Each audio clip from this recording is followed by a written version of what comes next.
If you'll make sure that you have signed in for us. You may have signed in online, as well. Oh, I wasn't expecting to be. And if it's a non-agenda item, there's an opportunity to sign up after Not feeling great. our voting agenda as well. Thank you. In the court.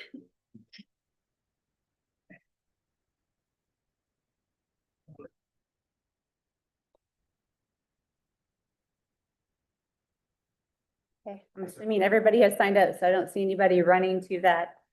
Do I have, is there anybody actually signed in? You want to hand me those?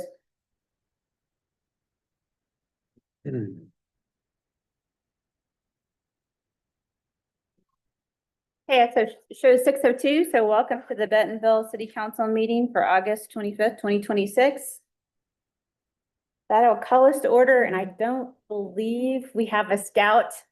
Let's make sure we don't have a scout in the back to lead us in the pledge. If we can't find our scout, if you all will join me in the Pledge of Allegiance and remain standing for a moment of silence for the military. I pledge allegiance to the flag of the United States of America and to the republic for which it stands, one nation under God, indivisible, with liberty and justice for all.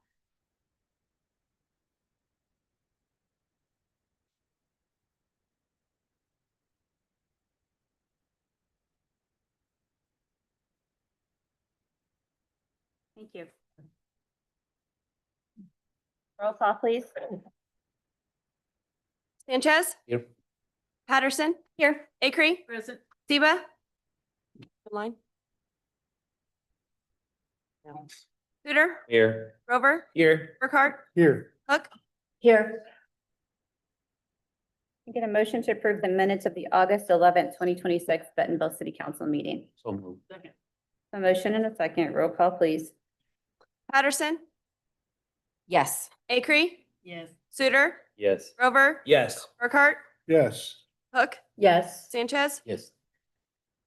Are there any preliminary motions to be made this evening? I make a motion to suspend the rules requiring ordinances be read on 3 separate days and further move all ordinances and resolutions be read by their title only. Second. Motion and a second. Roll call, please. Acree? Yes. Suter? Yes. Grover? Yes. Burkhart? Yes. Hook? Yes. Sanchez? Yes. Patterson? Yes. Need a motion and a second to convene into the whole. So moved. All in favor? Aye. Aye. Any opposed? Okay. So we'll open our committee of the whole. We don't have any items on the agenda. If there are any items you all would like to bring up or any comments, we can do that now, and we can also entertain a consent agenda. Like to entertain a consent agenda. Okay? We had talking about parking. Did that get punted to the next committee of the whole? We didn't get a formal, we kind of talked about it, but if Okay. you guys would like it to be on a future, on the next. We've been talking Yeah. about a parking study for several years now. And I know, Really need to do. I know it. the planning commission, Tyler presented all of the different updates to the plan and told them that he was going to be presenting to council about parking. And they said that they were going to kind of wait until after we had kind of talked about it before they voted. So. But I would like um, to see ask if you these guys agreements that we what you have would and how many like. parking spots we So, have in these parking just- spaces we don't own. I want to have the conversation about parking specifically, a deep dive into that So we can, before we vote on the code changes. we can put it on the next committee of the whole. Is good with that? Give us a chance to look at it. Okay.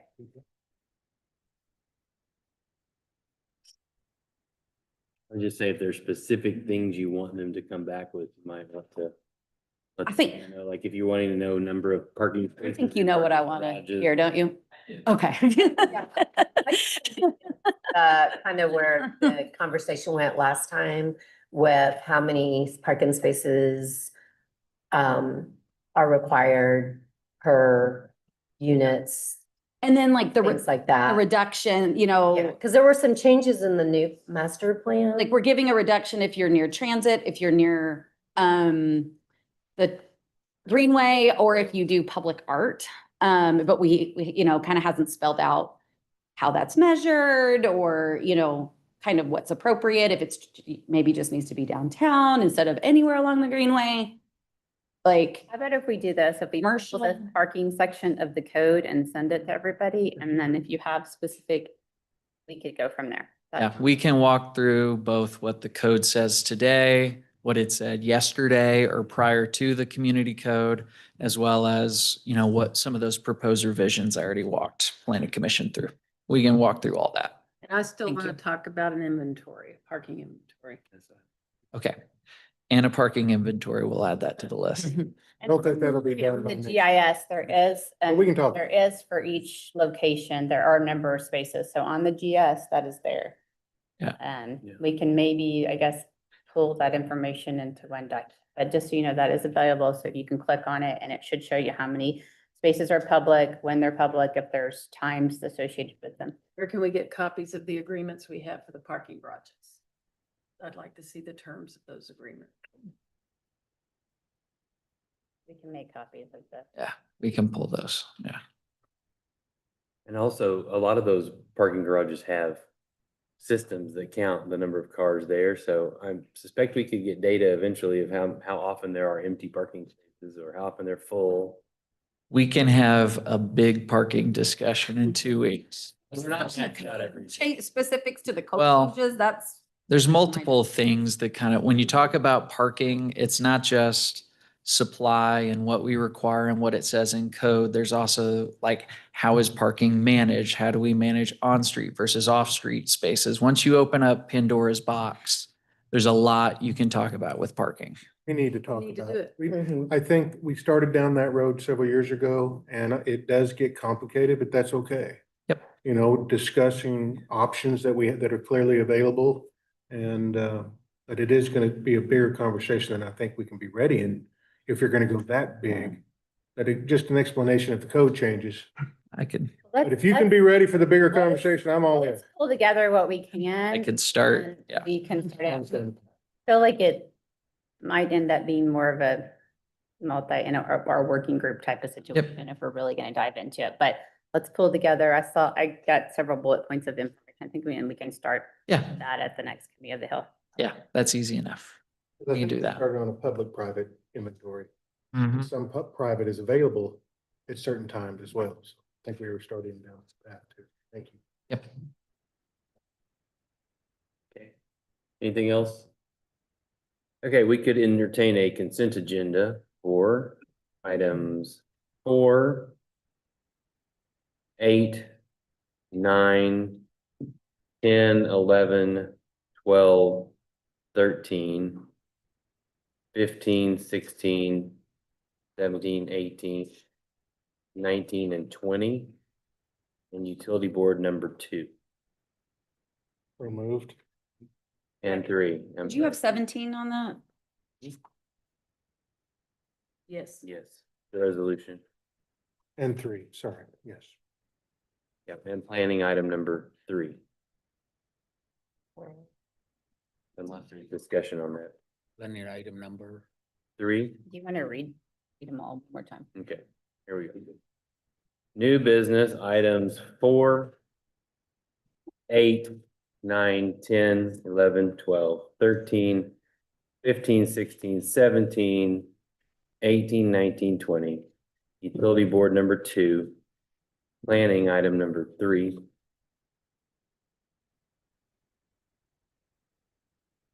Removed. Has anybody signed up for any of those? Yeah, that's what I was wondering. I thought maybe someone might on the Morning Star. But no, nobody on.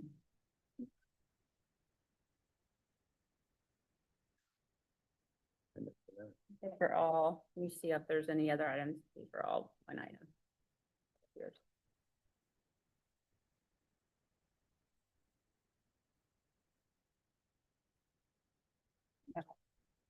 I'm not seeing anybody signed up on any of this. The motion, is there a second? I'll move. Second. Second. All in favor, say aye. Aye. Any opposed? Okay, motion to adjourn from committee of the whole. So moved. Second. Second. All in favor, say aye. Aye. Motion to readjourn to new business. I'll move. Okay, Second. all in favor? Aye. Okay, so item number 1 under new business is the proclamation to celebrate months of Summer meals. Mhm. We have a whole row. We can- You have the proclamation, because I do not have it, so. Okay, well, we can probably pull it up through there. I've got it right here. You want to read it from? Yep. Okay, the proclamation reads as this, whereas Feeding America estimates that 639,490 people in the state of Arkansas are facing hunger, and 1 in 4 of them are children. And whereas summer is the hungriest time of the year for many children, when families struggle to make up for lost school meals and food insecurity tends to increase. And whereas during busy summer schedules, parents and caretakers seek opportunities for community and learning and benefit from accessible resources for planning and preparing meals for children in their care. And whereas the Bentonville Public Schools, the City of Bentonville, and Bentonville Public Library have partnered with Aramark and the Summer Food Service Program for the 9th year to address food insecurity in our community. And whereas the Summer Food Service Program helps to maintain employment for schools, food service workers during the summer, and whereas every child aged 18 and under can enjoy no-cost summer meals and adults can enjoy low-cost summer meals for 9 weeks in the summer. And whereas Aramark served 57,735 meals to children in Bentonville in the summer of 2026, and almost 304,000 meals since 2018 to address food insecurity. Now therefore, I, Stephanie Orman, Mayor of the City of Bentonville, do hereby proclaim the summer of 2026, the months of summer meals in the City of Bentonville in recognition of the commitment of Aramark, Bentonville Schools, the City of Bentonville, and Bentonville Public Library to provide local children with nutritious meals. And I encourage all residents of the City of Bentonville to engage with the very real and continuing issue of hunger in our community by donating to or volunteering at one of the many community food banks. Given this 25th day of August, 2026 in Bentonville in the great state of Arkansas in the United States of America. And if we'll have everybody come forward and we'll have to pretend that we have the proclamation that we'll get to adding. Normally that comes down with it's setting here, but it's not, so.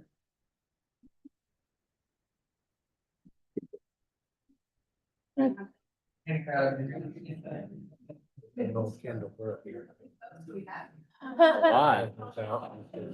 Hey, come in here. Yeah, there are. Hi, Hattie.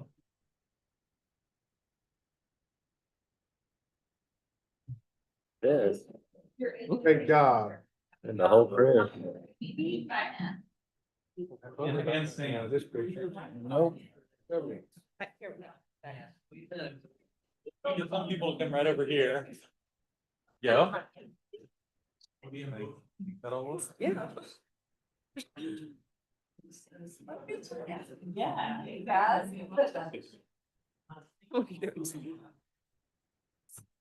All right, on the 3, look right here. 1, 2, 3.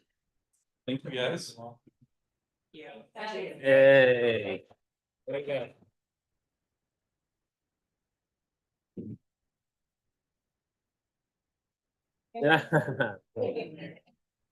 Don't worry. Sure. Sure.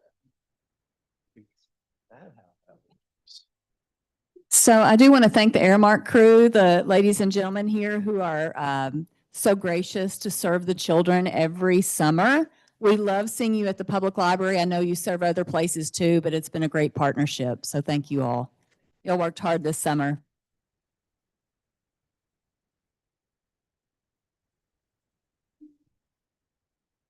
Okay, well, that did free up some seats, so, well, if anybody needs to come in and find a seat, we can do that.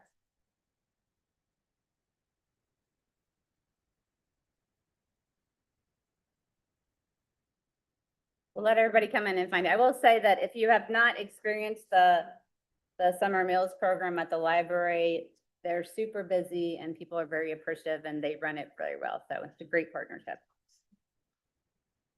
Okay, item number 2 is the ordinance amending the city pay plan to reclassify the transportation director position. New business item number 2, an ordinance amending the 2026 pay plan for the city of Bentonville, regrading the director of transportation position and for other purposes. There's a motion and a second. Any other discussion? Roll call, please. Suter, Yes. Grover, Yes. Burkhart, Yes. Hook, Yes. Sanchez, Patterson, Yes. Acre, Yes. Okay. Item number three is an ordinance amending the noise regulations. I was gonna have Shelley come up and kind of speak to what we've been doing with this, and then Chief is gonna speak, and then we have several members of the community signed up to speak on this item. Okay, great. Good evening. Thank you for letting us present to you this ordinance that we have been working on. We have come to you a couple of times over the last, I think, 8 to 10 months with some updates, some ideas, and have shared with you some of the research that we have done among noise ordinance, particularly other cities within the area, to see what they are doing. We have met internally with our staff. We have listened to city council at numerous committee of the whole presentations. And then we've also tried to put together some amendments to the ordinance that is something that we feel like is something that we can enforce, that's defensible, and that is also sort of a good balance of what members of the community want, and also to support our local businesses. So we have really put together an ordinance that we feel is really the best that we can present to you at this point.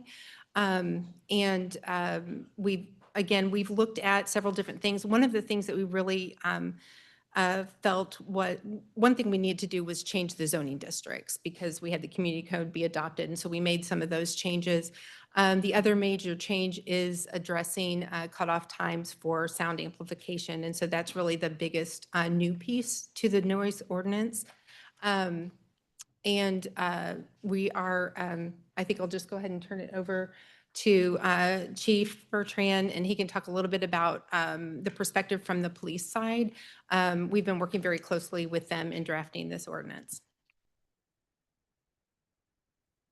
So we have worked pretty close with planning and Shelley and her team. They've done the majority of the work, which is, thank them for that. They do great work with that. Just something they presented to us. We were able to look it over, kind of look at some spots, maybe pick some spots apart, go back to them, kind of work back and forth as we went through this ordinance, because we want to make sure that we can bring the best product possible for you guys to review. Legal's been involved as well. It's not just something we just tried to throw in our pocket and run. So we do have other entities within the city that have also been involved in this. We do feel like we brought the best product we can bring to you. We looked at it from an enforceable standpoint as well, to be able to conduct our enforcement. We can do that based on this ordinance. It makes, I think it clarifies some language within there that helps with that enforcement as well. I believe that the good thing about an ordinance like this is we bring it forward to you, and if you determine you wish to pass it tonight, and we do find down the road, because everyone's human, there may be something you say, hey, well, if we could just tweak this a little bit, it is something that can be amended down the road. But I think we brought a really good product that can be put into place today and really improve what we've got going. I know we've gotten input from different sides of this perspective, and we try to take those into consideration as we've built this particular ordinance. Just go down the list. I'm gonna go with those that signed up online first. So the first person that I had signed up is Kyle. Oh, that's a different item. So Brad Calvalero for item number 3. Brad here? If you will just come to the microphone, if you could give us your name and address and keep your comments to 3 minutes or under, we would appreciate it. Brad Caballero, address is 304 Southeast Henry Street. I just wanted to show up in support of this ordinance. I think it's well overdue. I think it's a solid value proposition for what the neighborhood is looking for, what downtown Bentonville is asking for. We live right downtown, and so we see this. One thing I would say is that this ordinance is a good balance of promoting the perspective of the businesses by allowing it to go a little bit later. We're not saying shut down at an unreasonable time. Very much in support of all the businesses that are in the area. And I just wanted to show up and say that this is much appreciated. I think it would be very valuable for our community to be able to actually have some teeth and some ordinances.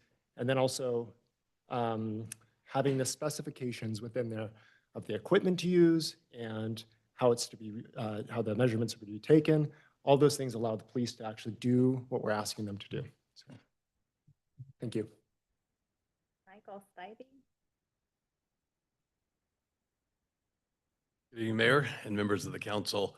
My name is Michael Spivey. I'm a resident of longtime resident of Bentonville. I live at 310 Southeast A Street. And my wife and I are currently building a house just behind that on Main Street. Back in the day, I could have thrown a football from there to here, but not today. I just wanted to firstly thank, we also, by the way, I should add, my wife and I operate the Jackson House, which is a small event business, also on Main Street. Firstly, I want to just, again, echo Brad's comments and thank the people who drafted this ordinance. I know these are not easy things to do often, but I support this ordinance, the draft ordinance rather, as I think it's a fair and balanced way to balance residents' property rights of quiet enjoyment with also a very important development of culture, entertainment and culture here in the city of Bentonville. In the past, my wife and I have been part of conversations with some of you council members on some of what we believe to be excessive noise. And again, I want to reiterate, my wife and I are both fans of outdoor and live entertainment and are regular visitors, the momentary for those type of things. But when we're unable to have a conversation because of the music is literally you cannot hear each other having dinner outside or in the early morning hours, your windows are vibrating. We just think that's excessive. I believe this draft ordinance addresses those things in a very fair way. So again, thank you. We love being in downtown Bentonville and support both of these interests. Thank you. Toby Teeter?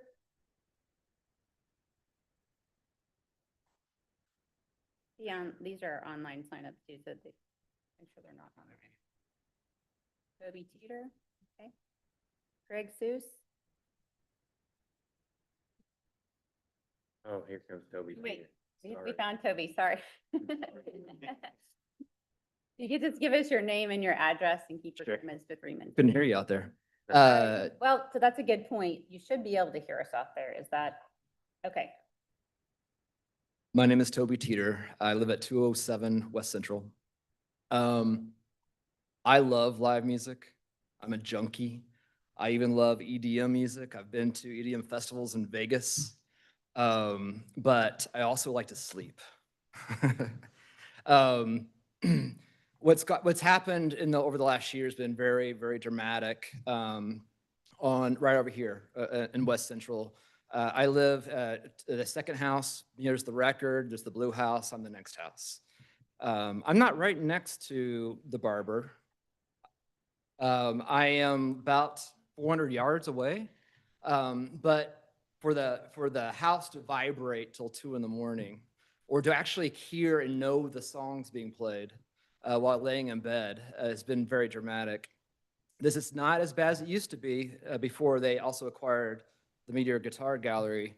But I would go down there sometimes when it's that loud, and there's nights where no one's even there, and they're still doing that. Or it's a rainy night, no one's there, and they're still playing the music. But admittedly, it's gotten a little better. But the issue why we're here tonight is current code allows that, or at least it's not objective. And we need to have a clear line to make what's fair between commerce and living near downtown. I'll leave it at that. Thank you. Questions? Thank you. Okay. Greg Seuss? Mayor, Council, my name is Craig Seuss. I live at 601 Jefferson, and I have a business at 116 Central, which is very close to some of the noise complaints that we've had. We run a short-term rental out of there, and our concern is just like a business concern. Our business has dropped off. We can't keep people there. We move people. And we're so close that there is, a lot of vibration that comes off that. At the same time, I'm a huge fan of what's happened in the innovation in our nightlife, and I'm really excited about what was happening. So I respect that business, but I think these businesses have to coexist together or we won't be prosperous, as a city. So figuring out that balance, and I think this is a step in the right direction, or finding a step in the right direction to have those businesses come out, because we're suffering from that. So we can't keep that short-term rental there. We have to move people.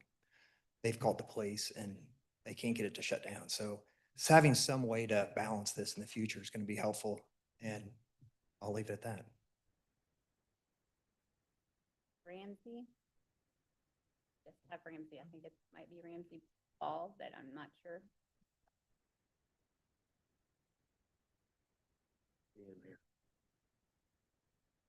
Nope. Okay. Roland Smith?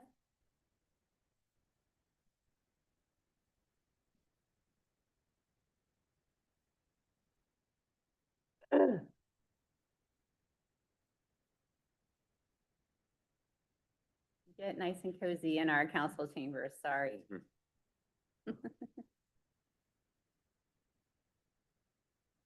Hello, I'm Roland Smith. I live at 406 Northwest C Street. And I'm going to be very brief. I'm all for the new ordinance.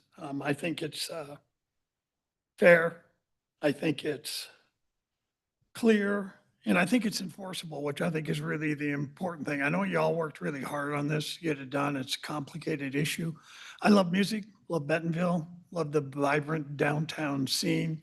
But I think we badly need this, and I urge you all to pass it tonight. Thank you. Bethany Culpepper?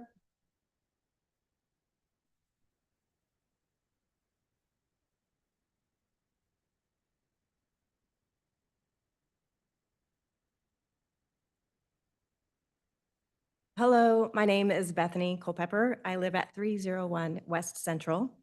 Thank you, first of all, for taking the time to consider this important noise challenge in our community. I urge you to vote yes on this new noise change. I'm not against loud music at all. In fact, I love it in the right time and place. Lowering the volume by 10:30 on weeknights and 11:30 on the weekend would provide some peace to those of us who generally love living downtown. If it were up to me, I would make it 10 and 11 across the board. But I know that I need to be respectful to our commercial neighbors and our diverse interests. Likewise, I'm asking for that same respect for those of us who live near the square and downtown. Thank you for considering my views tonight.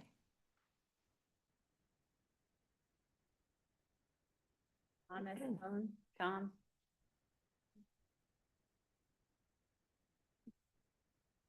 Hello, Mayor and City Council members. My name is Tom Hone, and I live at 206 Southwest 2nd Street, and I'm here to speak in favor of the proposed noise ordinance updates.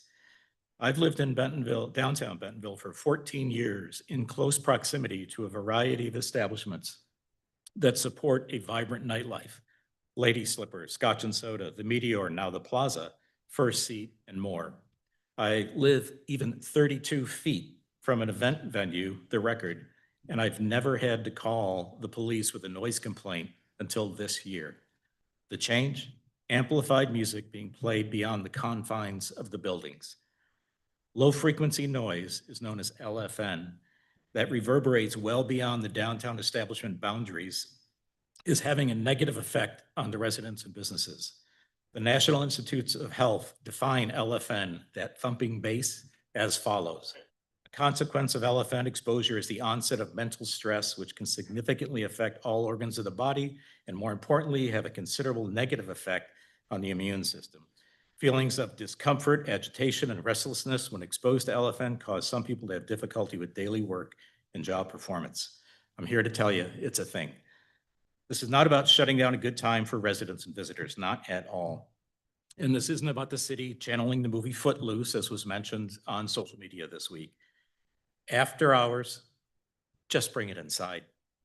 This is about coming up with specific set of guidelines that provide clarity for residents, businesses, and enforcement.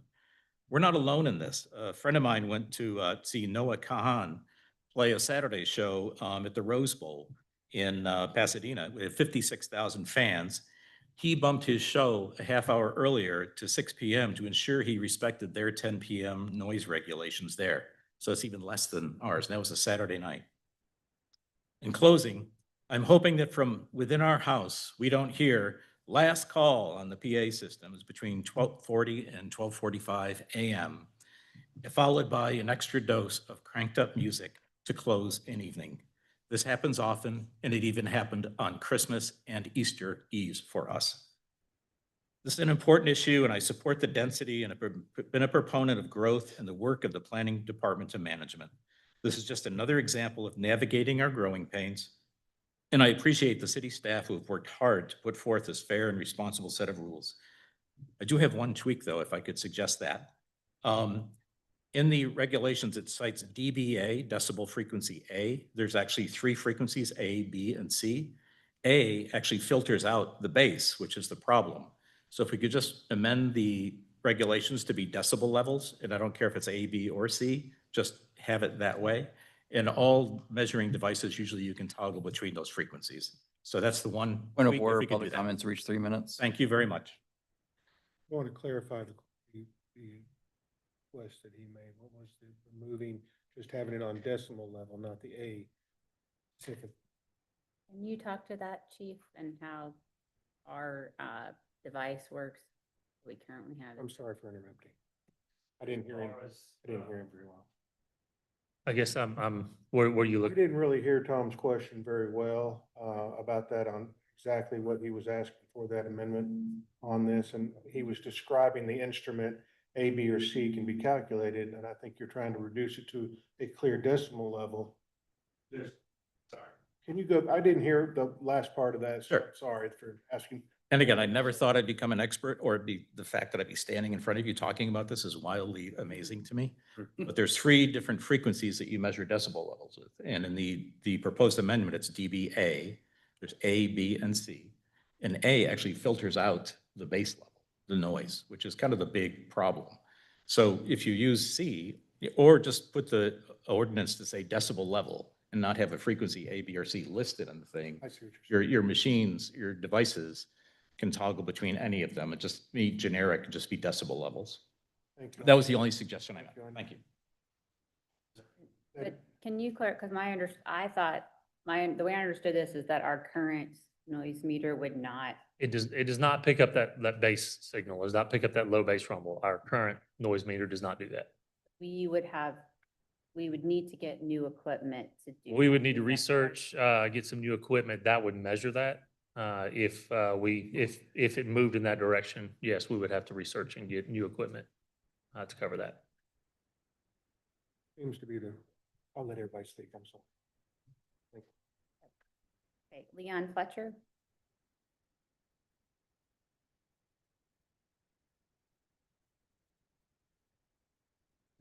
Leon Fletcher, 8 Jordan Lane. I want to thank Mallory for the countdown clock. But I want to take this maybe a different direction. One of the proposed amendments is to simplify, and I'm going to quote this, simplify construction hours to restriction after 7 p.m. in residential districts, 9 p.m. in commercial and industrial districts. Our residential neighborhood is next door to a future construction site, and that construction site is considered commercial. Those 7-story buildings will be built 100 feet from the property line of the people on the west side of our road. And to give you an idea how far away that is, I had Dan step this room off for me earlier, and it's 30 feet. So you can imagine 100 feet is not very far from your house. In conversation with Councilman Don Grover today, he explained that the current ordinance says that if a construction is within 500 feet of a residential zone, it has to stop at 7 p.m. May through September and 6 p.m. on October through April. So I'm just trying to get some clarification maybe from our neighborhood.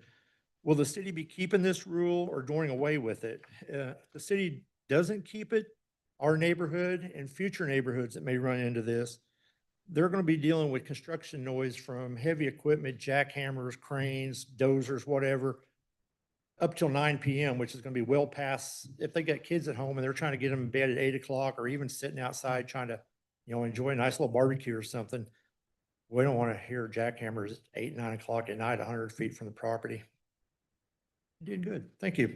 And so, I'm gonna have our team address that because, thankfully, Councilmember Grover did actually mention this to us, and we actually are bringing a amendment resolution. We were able to kind of discuss it and bring something that we thought, that we were all in agreement with, we could put in there to address that specific. So I appreciate you contacting your council member, and I appreciate the council member talking to us about it to see if we could put something in front tonight. So this was flagged to us as an issue in the draft as it is currently written. We actually found a pretty simple change we could make, a very minor amendment that would actually serve both functions. One, to clean up this large paragraph we have here, but then also still provide for that same 500-foot buffer rule. So the only thing you would have to change here under C is, you see under item 1, it reads 7 PM in R1, MH, T3, and T4 zoning districts. Those are your residential zoning districts. All we would have to change is 7 o'clock PM within 500 feet of R1, MH, T3, and T4 zoning districts. Has the same outcome at the end of the day. What about it also says, no Sundays, no holidays. That would be a much larger change. This would just be at 7 PM, 7 PM is the cutoff time. If we did it that way, within 500 feet of residential.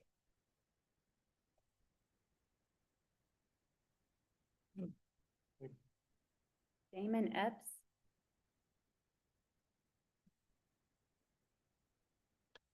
Hello, everyone.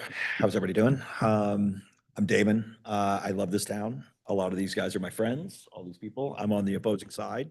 I came here from LA. I've been really kind of saturated in this town for 5 years, watched it grow from as much as this place has been growing for the past 5 years. This place has had unbelievable growth in entertainment. For me specifically, I really have produced a lot of television shows in my life, and really coming here has kind of been a breath of fresh air to kind of like try to cultivate entertainment and talent, and seeing this place grow. I think that we're in a pickle. It's a little bit of a pickle right now. This place is like, we got people trying to sleep. We got business friends that have businesses. We also have an entertainment district that is growing, that is becoming a little bit like the M Streets in Dallas by Greenville, where it's getting a little bit like Austin. So there's a little bit of the leeway. And then we also have, we wanted this town to thrive and have a young community that came in. And so a lot of us in Bentonville, there's a lot of people that get up at 5 AM and they go to sleep at 8, because it's a very healthy town. But there's also the other side of that, where the restaurant workers are getting off at 10:30 at night and they want something to do. Or we built these beautiful hotels and the people are coming in from out of town, and they're wanting, people don't just come to a city to go, oh, I'm ready to go to sleep, it's 10 o'clock. So when I read the ordinance, I'm not saying that nothing needs to be done, or there doesn't need to be some kind of talk to try to figure this out. But some of these decibel things, when I read them, if I'm not mistaken, some of those things, because I didn't know about decibels, my buddy's in a band, but he talked about them and he said, some of these decibel things seem a little crazy, because if you read them, then it says like, the decibel doesn't mean anything, but it's like a hairdryer. So it's like, if we're outside and you can't even like talk, like where does that leave the line of like what we're really trying to do? And that's what makes me nervous. If we're trying to make sure everybody's happy, and I think that that's my goal. I like everybody in this place and all these people. I think we're still going to talk tomorrow. But yeah, that's just my take. I just think that there's just, we're a growing city. I get it from all angles, but for me, I really want this town and the young community to have somewhere to go and have something to do. And I think that this restricts entertainment and growth and, people trying to make a living as an entertainer. So that's my time. Jordan Rivera. Hello, Mayor Orman and fellow council members. I'm at 1401 Northeast John DeShields Boulevard here in Bentonville. I actually emailed all the council members about this. I don't think I had your email, Mayor, but I'm going to be like Damon. I'm actually opposed to this, and I'm from LA as well, Lower Arkansas, not Los Angeles. But the reason I love this area, as a young professional that lives and works here, is kind of like what Damon was saying. It was like you can go out and have a good time. And, you know, I love live music, live outdoor music. I'm always out enjoying myself, love the music. And I don't see why I think there has to be probably a sacrifice with the folks that are downtown, you know, kind of cohabitate, you can say. So even in 2022, here in the city of Bentonville, alcohol sales weren't allowed on Sundays, right? But, you know, I come from a dry county, and this actually passed here in the city over 70% with the alcohol sales on Sundays and stuff. So I think we need to be less restrictive, less big government. You know, like a lot of young professionals are moving here. I work for Walmart, the new home office. People are always coming here and visiting here. We want to be a destination, but with these restrictions and on the entertainment and live music, I think that's going to really hurt and impact negatively our live music venues out here. I think we're taking a step backwards in that respect if we want to be a tourist destination and a destination city. So I encourage you guys to vote no on this and oppose the new noise ordinance. Thanks. That is all that I show signed up. Is there anybody else? Too late to sign up from my name. I'm sorry, I didn't realize. Technically, we like reads, but if you'll come to the podium and tell us your name and Right. address, and if you'll keep your comments to 3 minutes or under. Yeah. My name is Sean Curtis. I live at 2302 Southwest 17th Street. I am the general manager of the Hub Bike Lounge. I've been in Northwest Arkansas for about 15 years. I've been in Bentonville for about 5. I don't think I became part of the Bentonville community till I took the job at the Hub, probably about 2.5 years ago. And we have grown in the nightlife as a response to requests from people who want to come out, from tourists.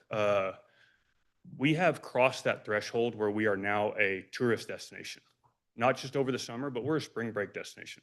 Blows me away, but people want to come here and they don't want to be a one-stop thing and just go ride bikes or see the lake and then be done at the end of their day. They want to, get the whole experience. Part of that is also being respectful to our community members. We have houses right behind us. We have an apartment complex right across from us. We are normally closing our windows at midnight to be respectful to our community members, because that's kind of what built us to get to where we are now. But as we grow and, we adhere to more than just the community, we need to be able to fit into those facets of everything. I do agree that we should have some sort of system that monitors it to keep this in place, but also there's a lot of hard work done by people who put together bar crawls, right? Like the Celtic Crawl, the SantaCon, and things like that. And so I do think there needs to be some leeway and not just a hard cutoff. I think that there needs to be some understanding of from the businesses to the community and the people around us that, yeah, we don't want your windows thumping at 2 a.m. We want you to be peaceful, and we want to be peaceful, but there is a give and take. And I do believe that we're being a little too hard cut on the ordinance, right at 11:30 and everything inside. So that's probably all I have for it. I do think bar crawls in certain events should have a little more leeway. And I think that's about all I got. Thank you. Everybody that I had signed up, you could want to discuss. Sign up sheet.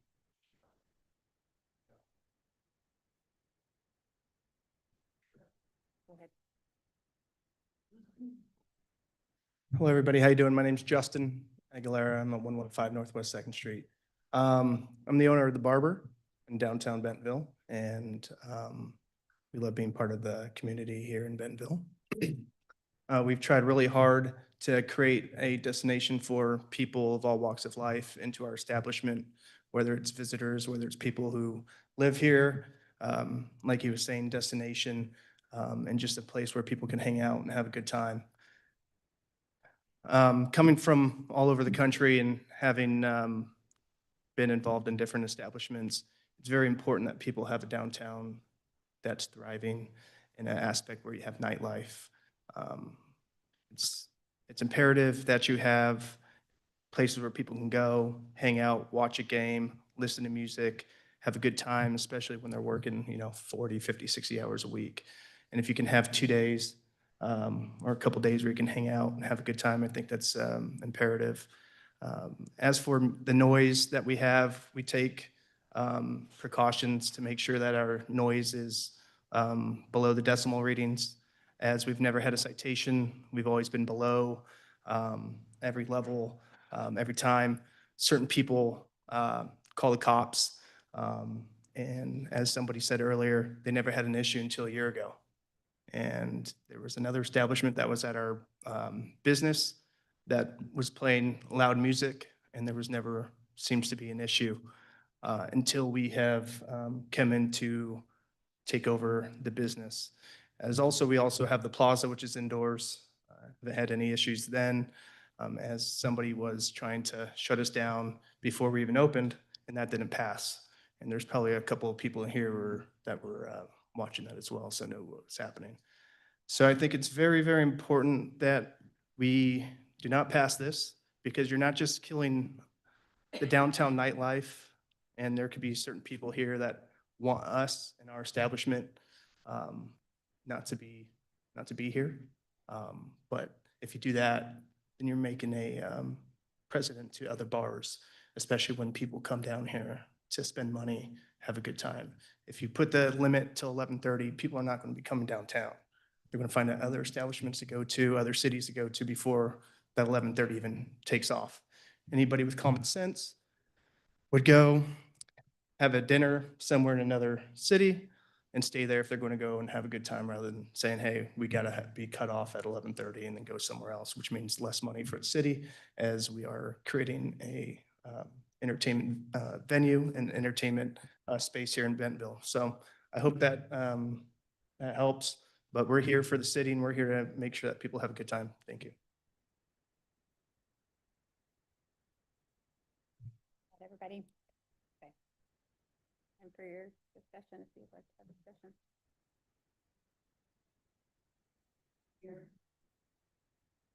I got this bill, the final language on Friday. I had to go pick up a red line copy so I could see exactly where the amendments were in the ordinance. And there are multiple amendments, many of which I think could be divided out, voted on separately. But I agree with a couple of them, but I need more time to do my due diligence. And I'd like to move that we table this discussion.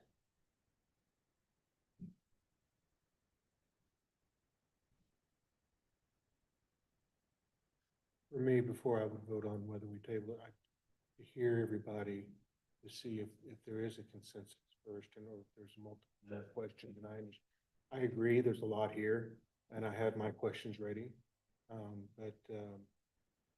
not saying we shouldn't, but I would like to hear everybody's thoughts and see how far apart we all are. I'd like for y'all to discuss it. I will let you know that we've had extensive time and effort by our staff, and we are putting forward what we think is the best with, we did have the construction amendment, and we met this afternoon once we agreed that we thought that we could easily implement that. So what I would tell you is, staff, I'm not going to direct, if council can do what you want, but I will not be directing staff to go back and make tweaks and changes to this, because there's no way to get everybody's opinion in this. And we've got a lot of things to be working on. This is our best effort, try to listen to all sides and come forward with this. So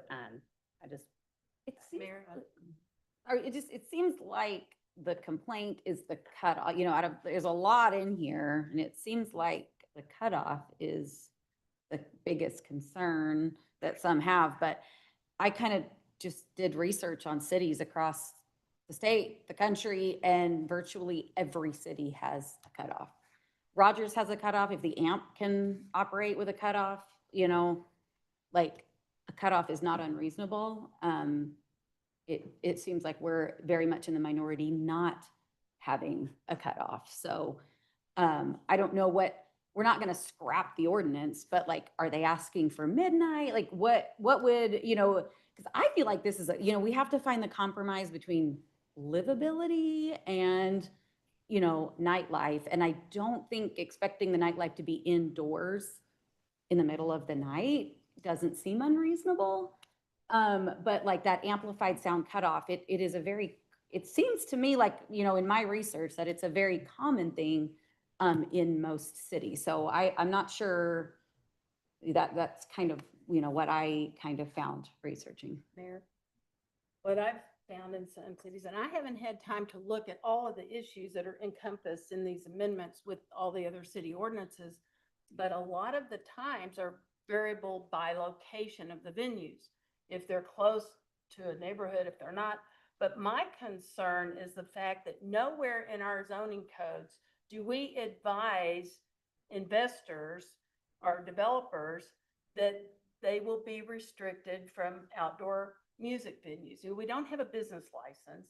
We have a code that says certain things can go in certain places, but I think that we are allowing people to invest millions in developing these venues and locations without a good understanding of how they're going to be impacted after they take the risk. For example, if they understand what the current noise code is and they're willing to work with that, then we go and change it. How does that impact fairly and equitably the investor? Now, the other side of this is, it looks to me like in the ordinance is built in an exemption for the city. And I don't think it's right for us to be able to get exemptions on special events and these type of things if we're going to hold our businesses to one level of compliance. And are we creating a code that's just going to be applicable in the core, or is it going to be citywide? I just have a lot of questions. I think there are a lot of issues we need to address, and I would like to table this until I have more information. Can you come and speak to the Point of order. city portion of that? I Yes. think that was brought to our Yeah, attention too. So we want to the- make sure context-wise, people understand Right. what that is. Right, that exemption is currently in there. That's not a new exemption. In fact, what we have done is actually added more restriction onto the city by saying that the portion regarding outdoor amplified sound does still apply to the city. So that's what that did. It didn't add an exemption. It actually tightened it up a little bit so that the outdoor amplification actually would apply to city events. The ordinance that we are presented today is the result of months of recent activity, but at the same time is a result of more than a decade of complaints that we have repeatedly received from citizens from different venues. Noise coming from different venues affecting the life of the neighbors. And this is iteration of version number 300, Shelley, that you have worked on, and the sense of changing every time that we think in a different way. And I think it is probably the best possible tuning that we have had. And it is not the response, as somebody mentioned, for a specific business. Yes, the barber has been mentioned in a couple of occasions, but it is not because of the barber. It has been here for a large number of years. Since I started this business 12 years ago, it has been repeatedly on the complaints from the citizens. We have had one just practically behind this building, in which people were affected in their life because it was extremely noisy. We have another one on 5th Street, and we have had many others around the city, in addition to construction noise and other types of noise. And so as of now, I think it is the best proposal that has come to us. Thank you, Shelley. Mayor, I have a question. I don't know if Chief can answer this, but we're using two methods of enforcement. Are they using the same equipment to measure decibels? you've got code enforcement using some level of assessment. You've got the police department using the decibel. They're going, and according to this, they're going to be responsible for the ultimate test, decibel test. But what, you know, we're now involving another department in code enforcement. Is it equitable? Are we using the same measurement tools? I'm concerned about that. That's also been in there. That's not a change. The code enforcement is just assisting during the daytime when police may be on other calls and stuff like that. They can go out, check, yes, it sounds like there might be an issue, and then they will notify police to go out and use the equipment. We don't have, code enforcement does not have separate equipment for that. All that is an assist to the police. So that is something that is already in the code. That's not So a it's change. just a personal assessment. Are there guidelines on? For them to then notify police that, yes, they are finding that there might be an issue, you probably need to go out and bring your decibel. Yes. Are there other parts of this code that I'm wondering whether or not we need to conform with some of the other amendments we're making, but I haven't had time to fully vet this, so I can't make an educated decision. We've done a lot of good work trying to find the middle ground here. There's nothing that's going to make everyone happy, and our job is to try to find the middle ground. I feel like a lot of the folks who've spoken and reached out to me against the ordinance, they've asked for middle ground. Let's go to the table and find a happy medium. And I want to say, gosh, it feels like we already have. And I'm not sure what other middle ground we could find. I mean, if we're going to change the time 30 minutes one way or the other, I don't know that that's a big deal. 11:30 sounds like a great time. It sounds like it's reasonable for both sides. I don't want music at 11:30 at night pumped into my house, but if you live downtown, then that's something you're gonna have to live with. But after 11:30, I think that's a good time. I'm comfortable supporting this ordinance as long as we can ensure that the 500 feet, 500-foot buffer for neighborhoods is employed or is written. For the construction. Yeah, for the construction, yeah. Amendment. I also think that if new equipment is needed, the city should buy it. If we are limiting ourselves in the types of noise measurements, we should not. So We should get the equipment and be ready with it. okay. So, I hear what you're saying, but and that would be a process if we can pass what's in front of you, and then if you want us to look at equipment and bring that, you could always do an amendment if we can get the right equipment to be able to do that. But I do think you want us to research what that equipment is and like cost and different things. All those, just so you know, if we're complaint driven, right? So, but if we enforce something, we've got to be able to prove it in a court of law, right? And so that's beyond a reasonable doubt, right? And so we have to have the police do it with a calibrated noise meter to be able to do that. So we have to make sure we have the right equipment. It has to be witnessed by them. They have to do it with that specific equipment. So if that's something down the road. Point of order, there's no public comments closed.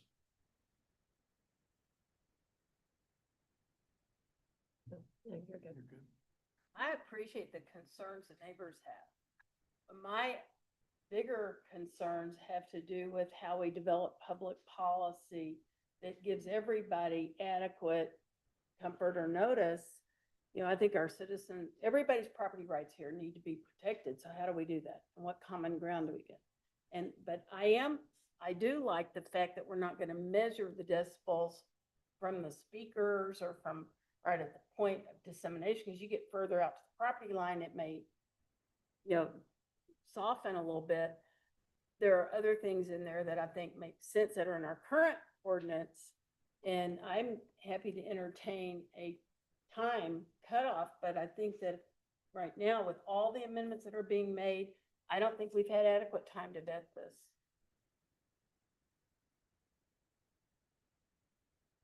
Tyler, is this significantly, you presented to us in June and gave us a draft that we've had for several months now, and that's what I've been going over. Is there anything that significantly changed since you presented to us in June that would? Yes. Yes. Like there ha- what, there what have have been the big changes? If that's what A the few of the discomfort is? changes were the time, that 30-minute time difference. And then one of the things that we needed to do was align that decibel table with the shut-off times. So we made sure that those were consistent predominantly for enforcement purposes. That is one of the biggest shifts from what we originally had. I think we had, at one point, we had talked a little bit about, revisiting the decibel levels, but those did not change. We haven't done anything. Those have been, are remaining the same. It's just the time where those are applicable is what has changed. And when deciding the time, did you look at surrounding cities? Did we take Yes, we did. complaints? Like Yes. kind of, We really have looked at other cities. That's where we start. When we're looking at ordinances, we look at other cities to see what they're doing. That's like our first stop when we're doing research for an ordinance. We've also taken the feedback that we've received from you on city council, not just the last committee of the whole, but we've presented 1 or 2 times since last December. And we've taken that feedback. We've taken the feedback from the community. We have talked to, received feedback from other organizations, and we have tried to take that together and create what we've proposed to you this evening. did you use cities that were larger than us as well? Like, I mean, because I know most cities have these, and I'm assuming their nightlife did not collapse with a cutoff time. Like, what kind of cities did we use? We usually look locally. We try to look at the ones in our vicinity, but also within our state, just to make sure that we've got the same state laws.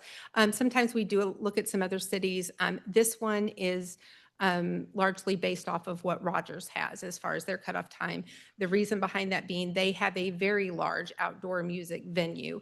And if they have regulations that that outdoor venue is able to be in compliance with, we felt like that was something that would also work here in Benton. And it also simplifies since people, right, tend to frequent both places. So essentially, the proposal that you sent us today is the one that we have had since June. No, there have been some minor changes to that, but we have presented to you with some ideas and some concepts that we were going to include in that. So yes. The changes you mentioned are on the document that you presented to us in June. From the one in June, there have been some changes. What you have tonight is a little bit different, and I mentioned those differences in the hours on that, and then aligning that with the shut-off times. Trying to indicate that there has been 2 months ago that you presented Correct. this document and it's based forward. Right. Question. A lot of the comments I've gotten are concerns I've had previously. It has to do with base and has to do with the way it, reverberates against the windows and that kind of thing. Yeah. But it's my understanding that the tools that we use to measure decibels really won't measure that. We're not going to solve that problem. That is something that we really did look at. That is going to change. That's going to be a significant change, primarily because it's going to require different equipment. It's also going to require considerable extra study. I haven't gotten into that, so I don't know if the decibel levels that we have right now will need to be the same with those various levels. There may need to be separate levels to look at the A, B, and C. That did require quite a bit more work as well as potential costs to the city. We have to calibrate these annually, biannually. They have to be calibrated, some things like that. So at this time, we didn't feel like it was something that we were ready to go quite to that level, but which is why we presented to you something that we feel like is something that we can enforce today. And that was part of the compromise idea that we were looking at, was if we did a shut-off time, it would allow us to have that hard cutoff of the base that reverberates the windows. That's the point behind the shut-off time. We don't have equipment right now that would measure base before that. And so that was the whole mentality, or part of the mentality behind getting this shut-off time going, is because it makes it easier than trying to get separate equipment out to try to measure base at that point. It just calls for an immediate shut-off. Mind staying up there? I just have a few questions, if that's okay. Do we have an approximate cost of the equipment? I do not. Like I said, it would take research to see what it would cost for the base. I don't know, sir. And we've been talking about this, and it's critical that our decimal reader has whatever equipment you need to have. If we're going to apply a decimal reading, that we need to make sure we have the equipment. So whatever that, I'd like to just, if we could get an estimate of that pretty directly. I'd The like, decimal, yes, for the decimal reading, we can get, that is the one we've used for years. And it's the base one that we would have to Yeah. do the research to figure out how to measure the base one. That's the only one that we just have to figure out how the base one.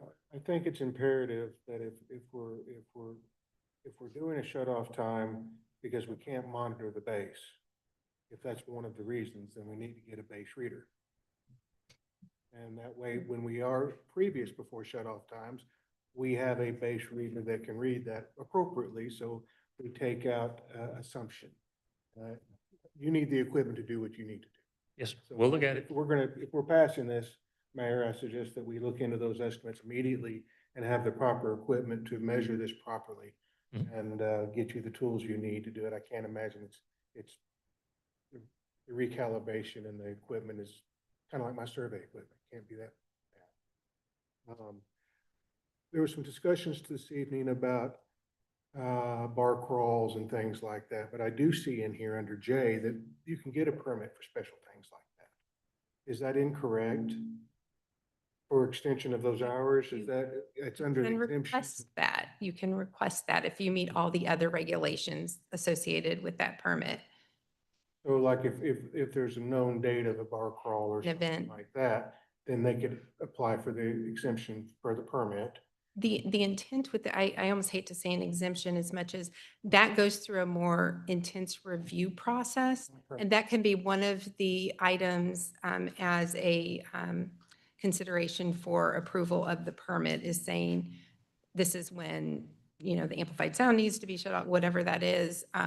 It's not necessarily an exemption, but those events can share with us what they're trying to do, and that can be part of the conditions of the approval. Seems like in two different areas, so sorry for using the wrong term, but there is an allowance that if it's not an everyday event, and we're trying to allow businesses to do a certain event level thing, that they could simply get a permit for that, and we'd all know the ground rules, and you could still have an event like that.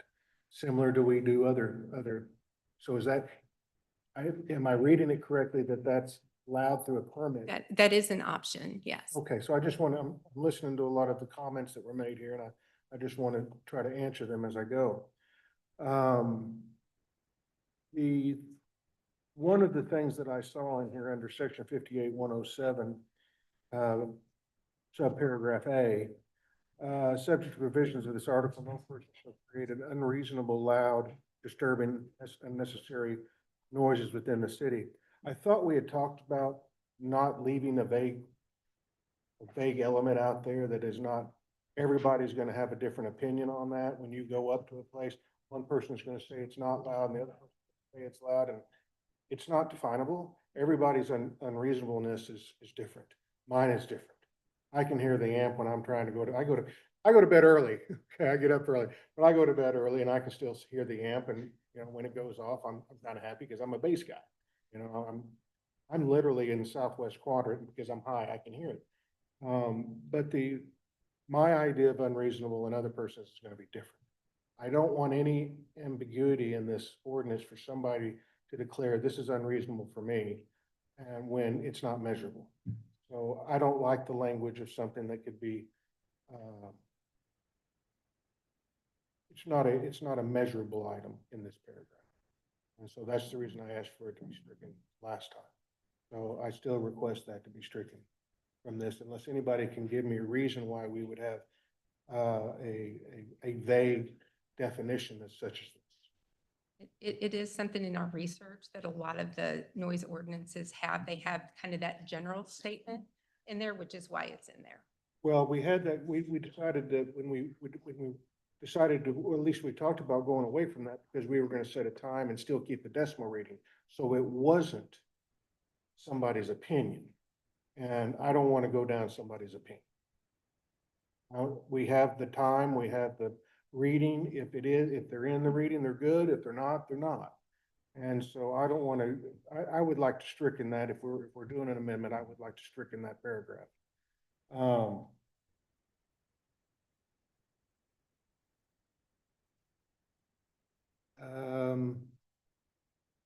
As far as the timeframes and this noise ordinance, I get it. Thank you, Chief, very much.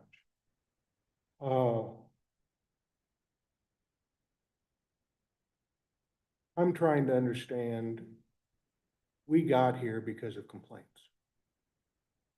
And we got here that not only the complaints continued, but they didn't get any better. And when we make a decision like that, it's because some people didn't help us not interfere. I don't like government interference in anything. I think that they're in the tenure that I've been here, which is almost 20 years, there's probably been that many, the same establishments over and over and over and over and over and over again. That for God's sakes, if I just wanted to walk up and say, would you please just turn it down? For everybody's sake. And I don't understand why that can't be accomplished. We would not be here if we couldn't just turn it down a bit. And I'm always one that tries to work things out, but I don't know how you get around that. My idea of being a neighbor is if I have enough complaints, then maybe I turn it down a little bit. If I'm throwing a party at my house, a neighbor comes over and they say, man, I'm trying to get my kid to sleep. Could you turn it down a bit? Everybody turns it down.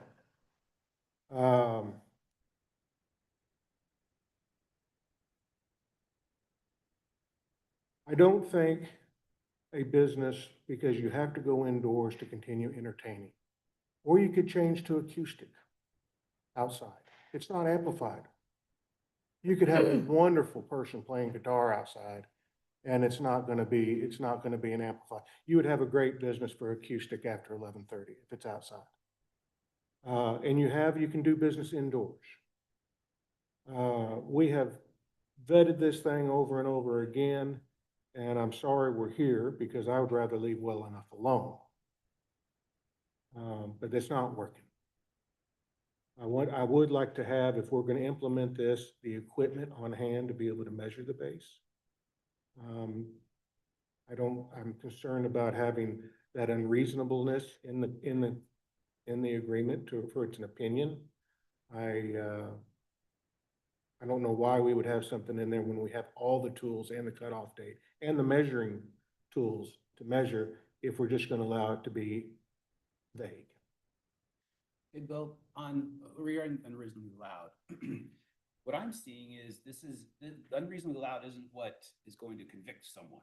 This is what someone's going to determine to them is not acceptable, and so they're going to ask for some help. The unreasonably loud is not the same thing as the time or the decibel. The unreasonably loud statement is simply saying, this is the time when we need to take some action. And then if we're talking about there's actual violation, that's the decibel level, that's the time cutoff. Okay, so let's look at that paragraph again, and if that's the case, so who decides it's unreasonably loud? Anybody makes the call to PD and say, hey, it's unreasonably loud over here? That's how I read it, yeah. Okay, so it's complaint driven, just like we are now. Okay, so people call in and say, hey, it's loud out there, and that's how we're acting, right? We're going over there because of that. Correct. But this doesn't, so you're saying that Jay, 58, 107A. that it doesn't allow that to be the reason for, or that's the final tool. That's just another example. It's generally prohibited. Should vote on it. And it's its own section, so it's not carrying forward the language from the other monitoring section, which is previously, so it's a standalone section. It does say, though, subject to the provisions of this article. So the article would be the entire ordinance. So you're subject to all the other rules. Correct. So why do we need that one? To Dan's point, that's kind of that initial test of no person shall create unreasonably loud, disturbing, and unnecessary noises within the city. That's like that initial test. Okay, so we receive the complaint and then we. I'm sorry I'm asking these continued questions, but I just want to make sure. So right now, the ordinance is complaint driven anyway. Somebody calls in, says, hey, it's really loud over here, they're over their time frame, and we send somebody out to measure it. Okay? We have all of these rules to measure this with. So why do we, if that's the case now, what's odd to me is we're specifically adding this. If the ordinance already worked that way, why are we specifically adding this when that's all complaint driven in the first place? Why are we making why are we making its own provision for this when that's how it already is done? I'm thinking, is it having to do with sound that happens anytime, not just sound that happens after 11:30? Well, So that's it's the noon, conversation it's that we noon, had. And I'm a citizen, and I think there's some sound going on at noon that's unreasonably loud, I can call. Well, you can call anyway. Something I'll just say.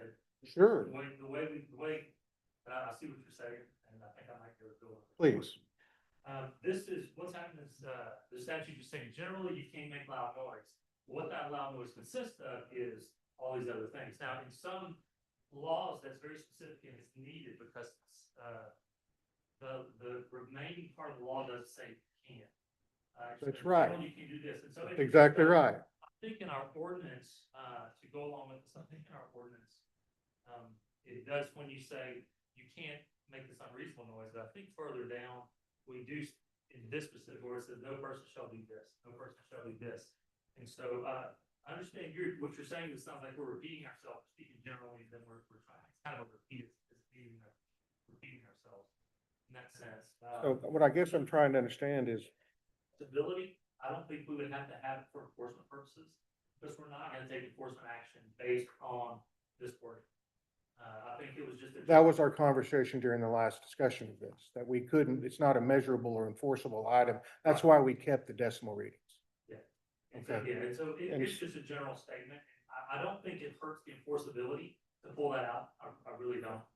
But I mean, that's you guys' decision to want to pull it out, but I don't think it hurts the enforceability of it, pulling that out, because this ordinance specifically does like state, can't do this. Can't do Right, this. it spells, we spell it all out, and, but to your point, I understand that, because when we talked about this last, we were talking about the daytime and different things that, and it could be anything.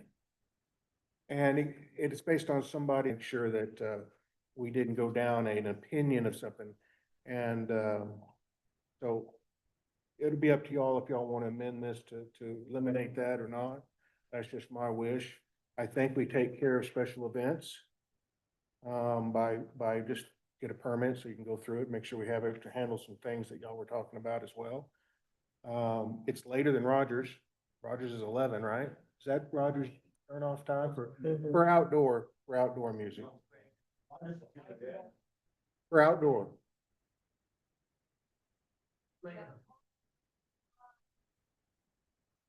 So the amp shuts off at 11 because they choose to? I don't know. Didn't I have we a put- motion to. Online is this. the ordinance for Rogers, right? I think we did look at it.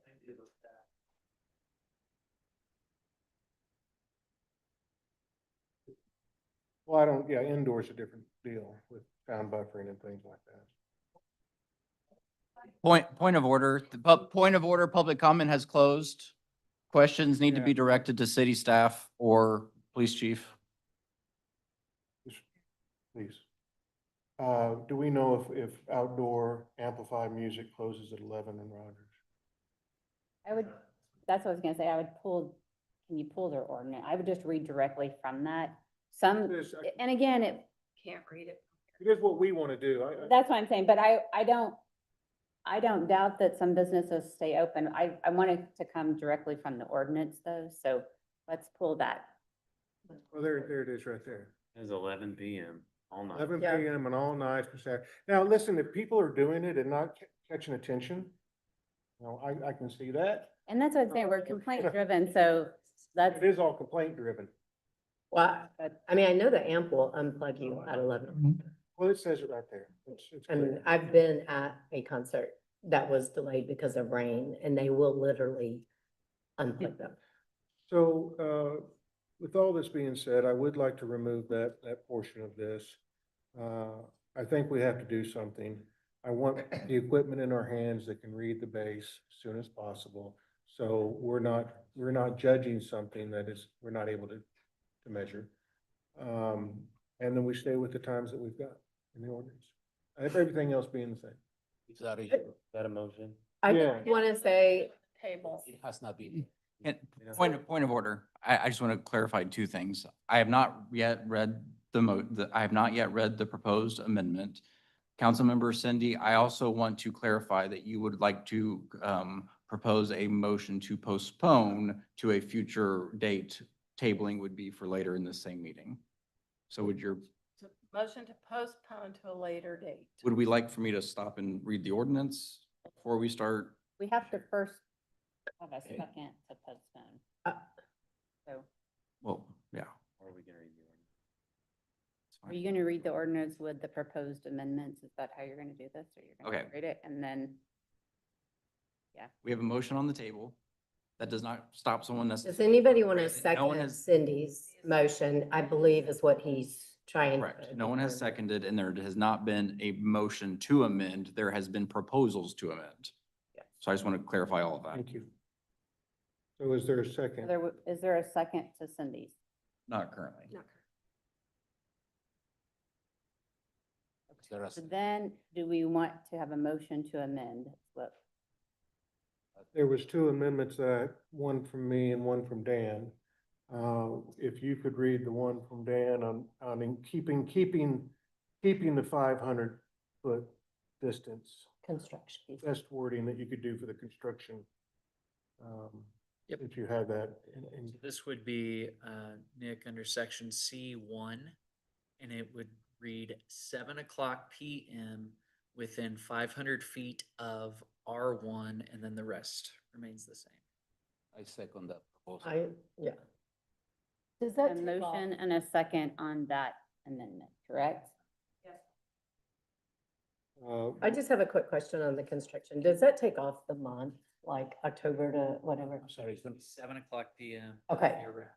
Perfect. Thank you. I couldn't hear you. No, it's 7 PM year round, 7 PM year round. every day. For For construction. construction. In the residential. So we have a motion and a second to amend it as Tyler just read it and as I have written down.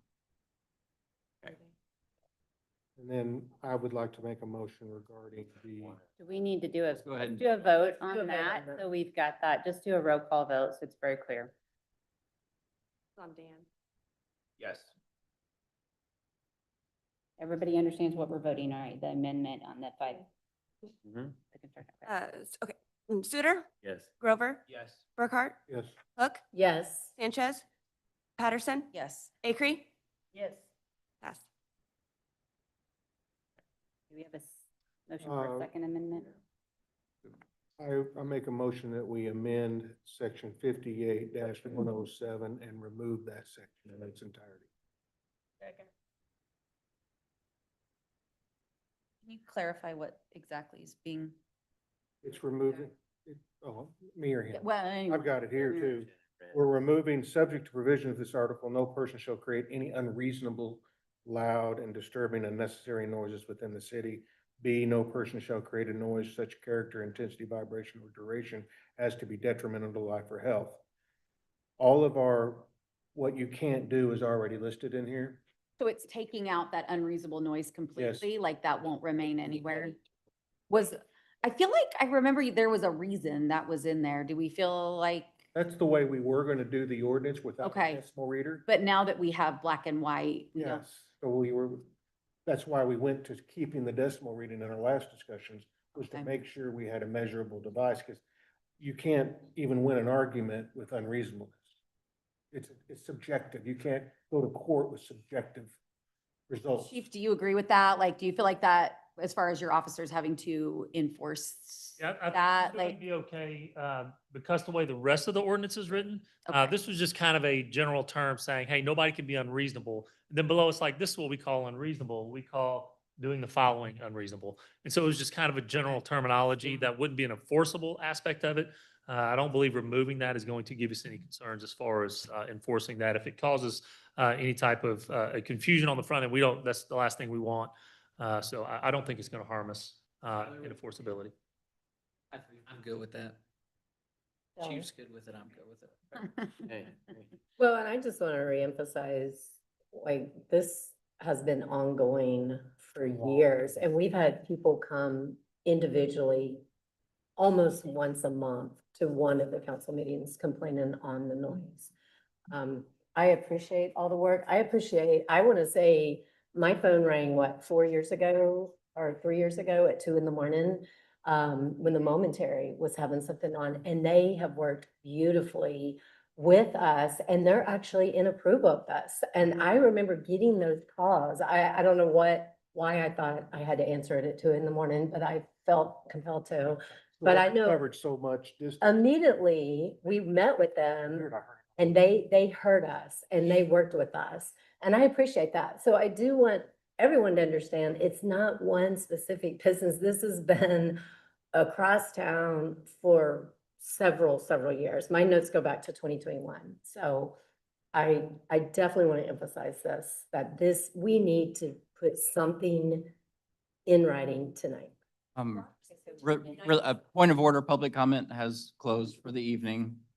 Midnight on Saturday. Public comment has closed for the evening. I do not want to ask anyone to have to leave. If we can let the city council speak with each other and to the city staff and be respectful, I'd greatly appreciate it.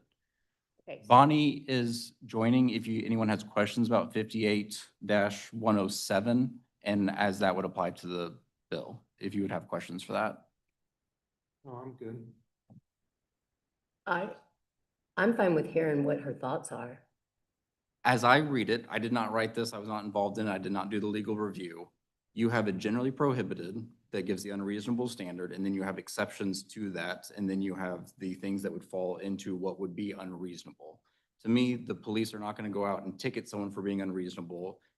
I don't want to speak on behalf of the staff attorneys. They're not going to prosecute someone for being unreasonable unless they meet those definitions of the decibel violations and the distance violations, because they're not going to ticket someone and prosecute someone with something that they can never prove in court.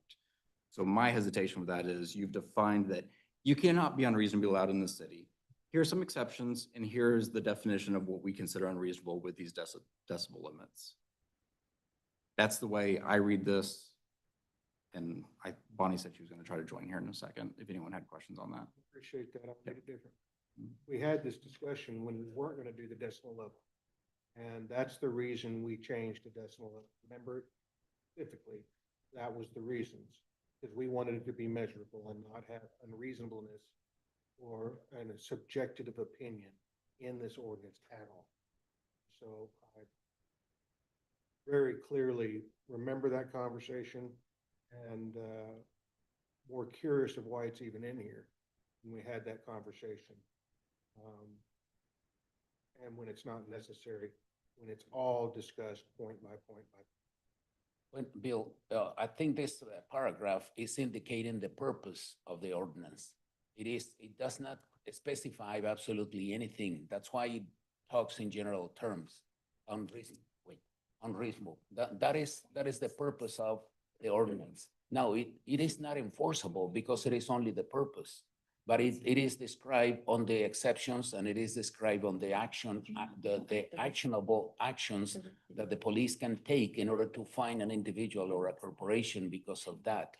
I think it is good to have it, but at the same time, if the police chief agrees that it is not necessary, then we can live without it. So Well, it says it in the very first paragraph, and we have a noise ordinance that specifies that we have restrictions for noise. And it says in the first paragraph why we're doing it. if you are unhappy with it, I will second your motion. Okay. Let's vote on it. That's what I'm saying. We have a motion and a second. I think staff has, we presented it how we thought it should be written, but we're also, I think, not. Chief is telling us they can still enforce it, so I don't think that's something you guys speak up if I'm speaking for staff and any other reason, that if you guys feel like to remove that, I don't think it affects it. So I would ask if there's a motion and a second, let's just do a vote on that, please. Grover, No. Burkhart, Hold on. We're voting on the getting rid of, Strike that. striking the unreasonable sound. Of yes vote says we want to get rid of the unreasonable sound, correct? Unreasonable noise. Remove that. Well, over. You good? Sorry. Grover, No. Burkhart, Yes. Hook, No. Sanchez, No. Patterson, No. Acree, Yes. Suter, So it stays in, correct? That's what we're voting on. Okay. Now, do we have a motion? You want to read the, An ordinance amending Bentonville Municipal Code, Article 58-5, noise and for other purposes. Second. in a second? Roll call, please. So we are currently voting on The ordinance. the entire Ordinance. ordinance. As amended per the motion that Councilmember Grover proposed and that was approved by the council. Thank you. Burkhart, Yes. Hook, Yes. Sanchez, Yes. Patterson, Yes. Acree, No. Suter, Yes. Grover, Yes. pass. Okay, and I want to say I appreciate everybody that's come and given us comments. This, as you can see, there's a lot to this, and so, and I appreciate our team.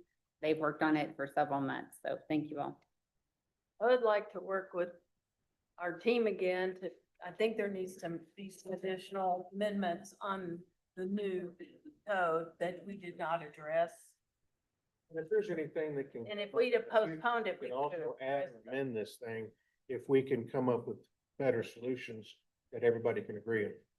I just think it's irresponsible to pass something until we get all the kinks worked out and there We were have been things talking that about needs this to for move. years. So And that it's doesn't make it irresponsible. But I think there can be some It's irresponsible to say we haven't read it. future compromise. I have read it. For years. Businesses. Good job. In June, you read it. But I wanted to see a final copy, see what the length is. Any Okay, places so- in there I don't agree with. the Point of length. order, we have Point of, continued agenda items. point of order. We're moving to, item, number 4 starts our consent agenda. So do you want to read all of our consent agenda items, please?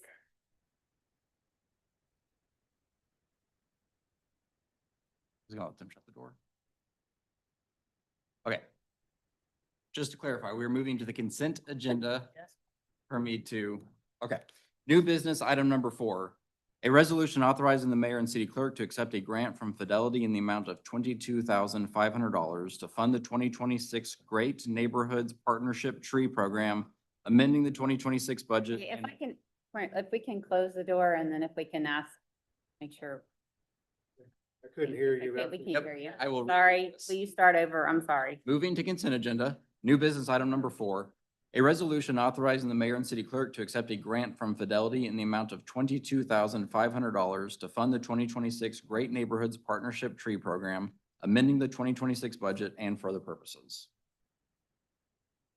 New business item number 8 in the city council for the city of Bentonville, Arkansas. New business item number 9 in the city council for the city of Bentonville, Arkansas. New business item number 10, a resolution authorizing a budget adjustment to recognize donation from Harps Food Stores, Inc. in the amount of $563 and for other purposes. New business item number 11, a resolution authorizing the mayor and city clerk to recognize and accept a justice assistance grant for additional police equipment in the amount of $12,824, amending the 2026 budget and for other purposes. New business item number 12, a resolution authorizing the Bentonville Police Department to declare the 2013 Chevrolet Tahoe VIN number 1GNSK2E05DR293944 as surplus and approved for trade-in toward the acquisition of a new vehicle and for other purposes. New business item number 13, a resolution authorizing the Bentonville Fire Department to declare 2 2016 Ford Excellence ambulances, VIN number FDUF4HT6GEA33521 and VIN number 1FDUF4HT0GEC34122 for sale through internet auction or other available means and for other purposes. New business item number 15, a resolution authorizing the Bentonville Municipal Airport to dispose of obsolete property no longer used by the city through internet auction or other available means and for other purposes. New business item number 16, a resolution authorizing the mayor and city clerk to enter into an agreement with Milestone Construction for Phillips Park Phase 3 in an amount not to exceed $2,066,933.08 and for other purposes. New business item number 17, a resolution accepting the donation of the historic Morningstar Schoolhouse and adjacent property and for other purposes. New business item number 18, a resolution authorizing acceptance of FFY 2026 NWA RPC STBGP-A grant funding in the amount of $2,372,920 for right-of-way and utility activities associated with the Greenhouse Road Improvements Project, amending the 2026 budget and for other purposes. New business item number 19, a resolution accepting FFY 2025 NWA RPC grant funds in the amount of $2,500,000 for I-49/J Street interchange improvements, amending the 2026 budget and for other purposes. New business item number 20, a resolution accepting FFY 2025 NWA RPC grant funds in the amount of $1,544,000 for Vaughn Road improvements, amending the 2026 budget and for other purposes. Utility Board item number 2, a resolution authorizing the mayor and city clerk to enter into an agreement with Recycling Partnership, Inc. for a recycling partnership grant and for other purposes. And planning item number 3, a resolution amending the future land use map for the city of Bentonville, Arkansas, pursuant to Arkansas Code annotated section 14-56-414 and for other purposes. Second. I have a motion and a second. Any other discussion? Roll call, please. Hook? Hook? Yes. Sanchez? Yes. Patterson? Yes. Acree? Yes. Suter? Yes. Grover? Yes. Burkhart? Yes. Item number 4 was on consent agenda. We'll go to item number 5, which is a public hearing and ordinance vacating the utility easement. At this time, I will open the public hearing. Is there anyone in person or online to speak on this public hearing? Seeing and hearing none, I will close the public hearing.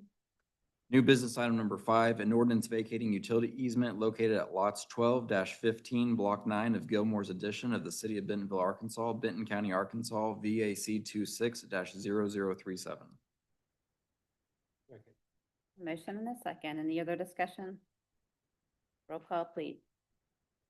Sanchez? Yes. Patterson? Yes. Acree? Yes. Suter? Yes. Grover? Yes. Burkhart? Yes. Hook? Yes. Item number 6 is a public hearing and ordinance vacating a utility easement. At this time, I'm going to open the public hearing. Is there anyone in person or online to speak on this item? Seeing and hearing none, we'll close the item. New business item number 6, an ordinance vacating utility easement located at lot 2, block 4 of Dunn and Davis addition of the city of Bentonville, Arkansas, Benton County, Arkansas, VAC 26-0038. So moved. Second. A motion and a second. Any other discussion? Roll call, please. Patterson? Yes. Acree? Yes. Suter? Yes. Grover? Yes. Burkhart? Yes. Hook? Yes. Sanchez? Yes. Item number 7 is a public hearing and ordinance vacating the utility easement. This time I will open the public hearing. Is there anyone online or in person to speak on this item? Not seeing or hearing any. Noise ordinance violation. Unreasonable. Um, Just saying. I don't see anybody to speak on this item, so I'm going to close the public hearing. New business item number 7, an ordinance vacating utility easement located at lot 3, block 4 of Dunn and Davis addition of the city of Bentonville, Arkansas, Benton County, Arkansas, VAC 26-0040. Second. Motion and a second. Any other discussion? Roll call, please. Acree? Yes. Suter? Yes. Grover? Yes. Burkhart? Yes. Hook? Yes. Sanchez? Patterson? Yes. Items 8, 9, 10, 11, 12, and 13 were on consent agenda, so we will go to item 14, which is the ordinance to waive competitive bidding to purchase an upfit of a 2026 Chevy Silverado. New business item number 14, an ordinance authorizing the mayor and city clerk to enter into an agreement with Superior Automotive Group to purchase and upfit a 2026 Chevrolet Silverado in the amount of $55,510.55 after a trade-in credit of $3,250 for a 2013 Chevrolet Tahoe, waiving competitive bidding and for other purposes. A motion, do we have a second? Second. A motion and a second. Any other discussion? Roll call, please. Suter, Yes. Grover, Yes. Burkhart, Yes. Hook, Yes. Sanchez, Yes. Patterson, Yes. Acre. Yes. Items 15, 16, 17, 18, 19, 20 were on consent agenda, so we'll go to utility board item number 1, which is the ordinance approving a waiver of bid for purchase of 161 kV breakers from GE Grid Solutions. Utility Board item number 1, an ordinance authorizing the mayor and city clerk to enter into an agreement in the amount of $755,988, waiving competitive bidding, providing for the emergency clause and for other purposes. Second. There's a motion and a second. Any other discussion? Roll call, please. Suter, Yes. Grover, Yes. Burkhart, Yes. Hook, Yes. Sanchez, Yes. Patterson, Yes. Acre. Yes. Section 3, emergency clause, the need to make this purchase is immediate and an emergency is hereby declared to exist, and this ordinance shall be in full force and effect from the date of its passage and approval. So moved. Second. A motion and a second. Any other discussion? Roll call, please. Grover, Yes. Burkhart, Yes. Hook, Yes. Sanchez, Yes. Patterson, Yes. Acre, Yes. Reba, oh, sorry, Suter, Yes. Okay, item number 2 is on consent agenda, so we'll go to planning item number 1, which is a rezoning from R1 suburban single family to T3.2 neighborhood to transition. Planning item number 1, an ordinance changing real estate in the city of Bentonville, Arkansas from its present zoning classification of R1 suburban single family to T3.2 neighborhood transition and for other purposes. Project number RZ 26-0039. So moved. Second. There were a lot of people at the planning commission. There's nobody here to speak on, nobody signed up on this one. I do not see anybody. Any of the.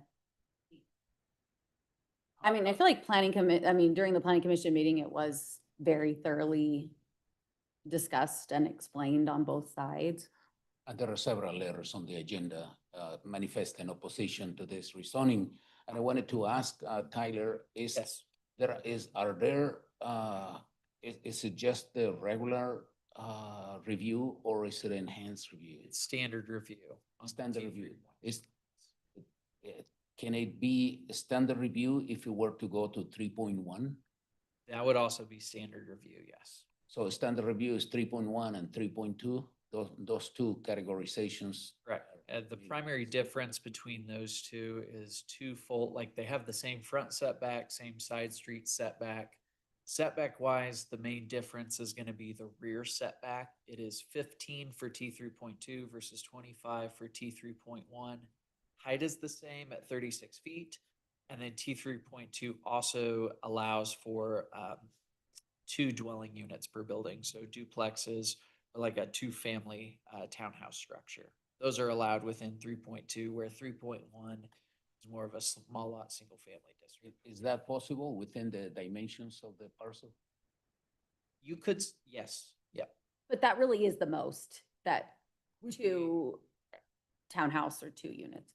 I think, it is, I think, it's hard because it's right next to that, historic overlay. But Mr. Hellstrom, am I saying that right? Made a really good point in the planning commission meeting that, like, if it was a single family home, it could be ultra modern too. Like, so no matter what's built there, there is no, the neighbors are very concerned because we've created this lovely, overlay district to kind of protect this. And then there's this, it's right there, but it's not included and it's not included. So no matter what they built, whether if it was 2 townhomes or 1 very large home, either way, we don't really, it could be, a not fit with the lovely historical charm. Historic. We just have to hope that the people who are building have a desire to fit with the, but they, either way, we, it's really up to them what they build. So are we okay with 2 smaller unit, townhouses, or do we insist that it stay, you know, basically one, I feel like is kind of the decision to be made. I just went through this myself. with the neighbors. We all agreed to a plan. Not only that, but we did a historic overlay area. Didn't have much into it. Yeah. But we did, we picked that area. We've spent a lot of years working on our land use plan. From 18 on, really. And we picked a code, we have changed the transect zoning. This is right down the middle of the zoning. No enhanced review required. And it is predictable to assume that everybody that has spent 6 to 8 months behind the scenes before they even come to do a rezoning would expect standard review following the land use plan to be able to do standard review projects without being impeded or lack of predictability. And so if it was outside in the enhanced review or pushing the boundaries on something, I get it. But we adopted this. And we need the policies easier. You know, the hard part is following it. And if we don't follow it and there's one-offs everywhere, we're right back where we started. So I'm in favor of this as it is. So, I have a couple comments. Point of order, public comment has, do we have anyone signed up for public comment? Do not have anybody Okay. signed up? I represent the applicant. Okay, but for them to call up the applicant, they would call you up or you can sign up for public comment. Certainly, but Oh, may I oh, be called up? I would like to call Mr. Gutson Absolutely. for Okay. a comment from the applicant. Thank you. No, that's totally fine. So Will Kellstrom here on behalf of the applicant. I try to at city council sit down and shut up and let y'all do your thing, but I do have a couple comments here that I think could help. One, I want to call out the form-based nature of your code. All of these different zoning districts prescribe basically what is a cube on a piece of property that you are allowed to build in. And as you go up through the zoning codes, it allows different numbers of y'all's zoning code in particular allows for different number of units within that cube. The cube for T31 and T32 is nearly identical. Which is something that Tyler kind of got at with the setbacks and heights mostly being the same for these two zoning districts. The other thing that I want to point out is that this lot cannot be split.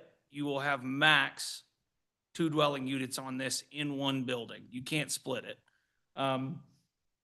Thirdly, Tyler, if you could turn on the future land use map for me. Sorry, council has to ask me. Could you turn them future land use map on for me, please? Thank you. So I think earlier it was pointed out that this is not in, but is at the very edge of the downtown overlay. What it is also at the edge of is this whole section of traditional neighborhood, and it's right on the border of urban neighborhood, which is actually 2 steps up. In urban neighborhood, this orange parcel 303 to the south, the lowest density that you're allowed to have is T32.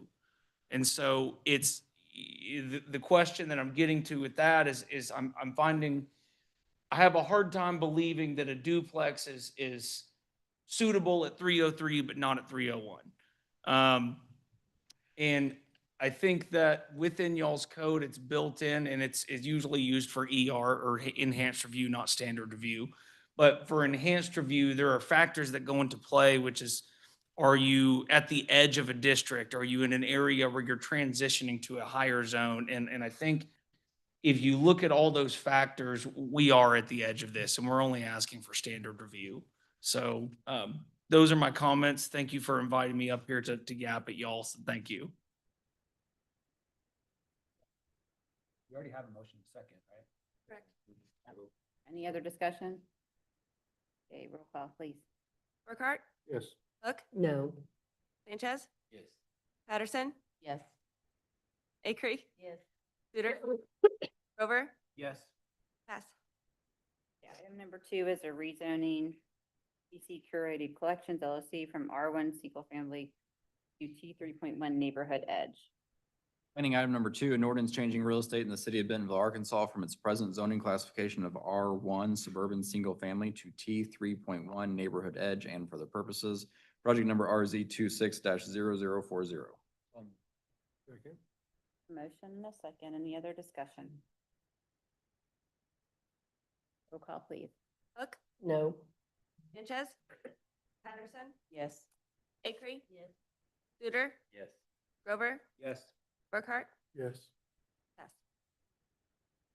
Okay, item number 3 was on consent agenda, so we will go to, if we can get a motion to adjourn from our formal voting agenda. Second. Second, all in favor? Aye. We don't see anybody signed up. Oh, wait, I'm sorry. We do have some public comments, on non-agenda items. Jason McCory.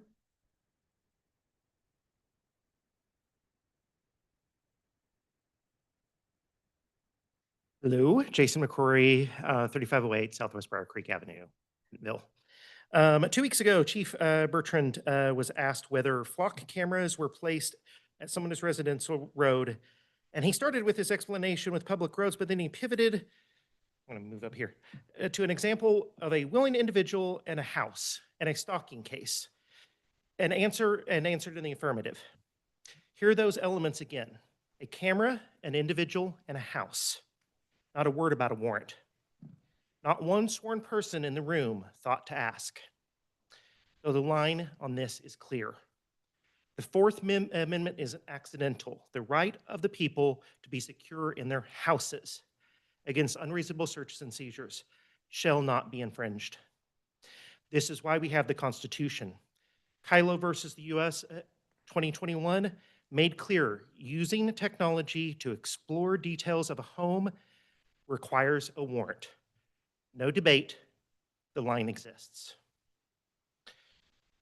And while we'd like to think that we'd resist the allure of technology this technology affords, a Springdale officer was fired days ago, hit the news just hours ago, arrested for climbing through his ex's doggy door after misusing the city's flock surveillance system to track her.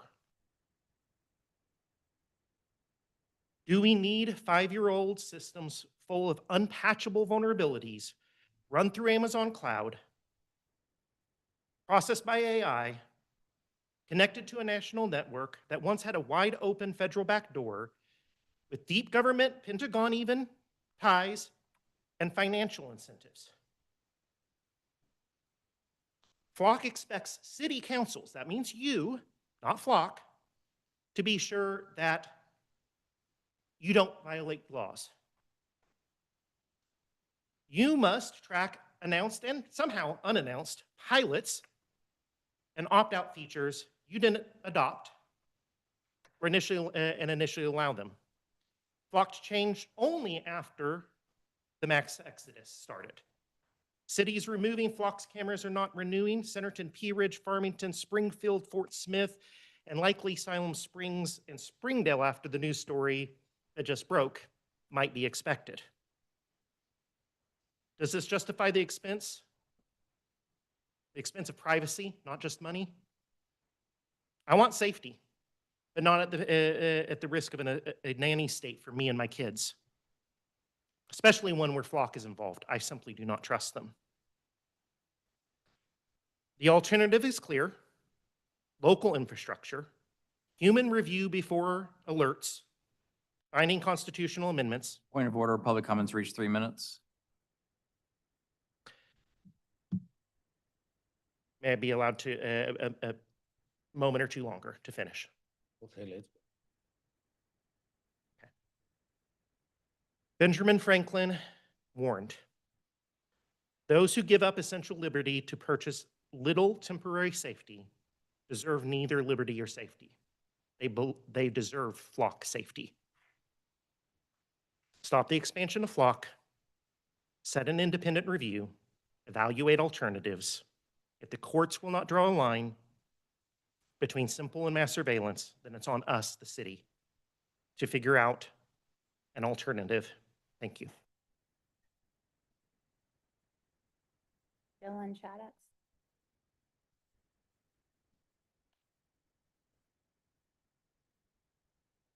I just have Dylan Shaddix, 2604 Walker Street. I just have a funny story and a police officer that needs a recognition. This past Friday, my grandma, she lives on Northwest 10th, has for 30 plus years. And she was sitting at her computer, which she does a lot in the late evenings, answering emails on Facebook, whatever. And she gets a knock on the door and about 5 o'clock in the afternoon on that Friday. It's a Bentonville police officer. And, you know, to her surprise, it's her birthday weekend. She just turned 90 yesterday. She's like, "What's going on, officer?" And it's Officer Trevor Mitchell. And he was just checking on her because someone had called the police for a welfare check. That's what it's called. And it's because she leaves her doors open in her car during the summertime, just in case she needs to get going, you know, wherever she's going, whatever time it is, because the car gets so hot. And to her knowledge, the car is less hot if her doors are open. So a nice neighbor or passerby noticed that her doors were open all day and at 5 o'clock. And it's funny because this is the third time it's happened to her. So there's 3 reports of a welfare check on Northwest 10th for Connie Bruns. And I just want to say thank you to Police Officer Trevor Mitchell for being so nice and answering that call and dispatch taking it so seriously. Because at 90 years old, you never know what could happen. So thank you to the police department and Trevor. And JD is pretty cool too. Amen. We have great police officers. Okay, that's all that I have signed up for public comment on non-agenda items. So we will go to committee reviews. The library had a very successful summer in the sense of feeding the school children. As we heard it a little while ago, almost 58,000 meals were served during those weeks. The library is organizing a volunteer fair event next month. Also, 4 authors have been invited to do their presentations in the month of September. And those are the most important news in the library. As for the utility board, we approved the breakers, which is obviously a contract that the city needs to do. But at the same time, we accepted a partnership with a recycling organization that will provide funds for the city to promote recycling, which is a very good thing. So that's what we will be doing. We already approved that because we'll be improving the recycling efforts in the city. And that's all I have. I don't have anything. AMP was canceled today. I did just want to note, just on kind of our procedures. I really like that it enforced that we call up the developer to ask questions. I think last time, you know, we were like, well, the developer gets to speak. And last meeting, we had a 10-minute infomercial from a developer. And it was like hard to cut him off. And so I think there does still need to be order. Yes, we need to be able to ask our questions to the project, you know, owner, developer, whatever. But at the same time, that doesn't mean they get to just go on forever and ever and ever. Like there still has to, because I feel like a lot of the residents mentioned they felt like it was really unfair that rich, you know, property owner, whatever, got to just talk as long as they wanted, but we cut off all the residents at 3 minutes. So I think it's good to be tight on that. Yes, if we want to call them up and if we still have questions, we can continue asking them as long as we want. But that does not mean, you know, anyone on any project can just go on as long, you know, forever and ever and ever without, you know, the same regulations as regular, you know, everyday citizens. So anyway, that's just my thought. On the agenda to speak about, but the applicant in any case has additional information that needs to be provided than somebody asking a general question in 3 minutes. Absolutely. It cannot be described in 3 minutes. That is carved out in the rules that you may call a developer an applicant's representative up, and that is not a part of public comment.